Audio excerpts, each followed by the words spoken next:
এই রাজ্যের যে বেহাল অবস্থা সেখান থেকে রাজ্যকে বের করে আনতে হবে।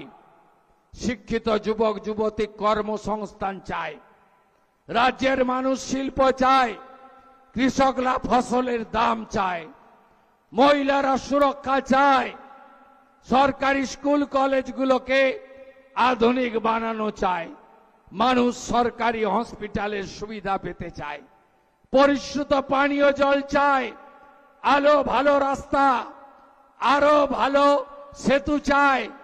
মানুষ চায় গতির যুগে এই রাজ্যকে আপনারা নতুন করে সাজান। মানুষ চায় গণতন্ত্র প্রতিষ্ঠা হোক।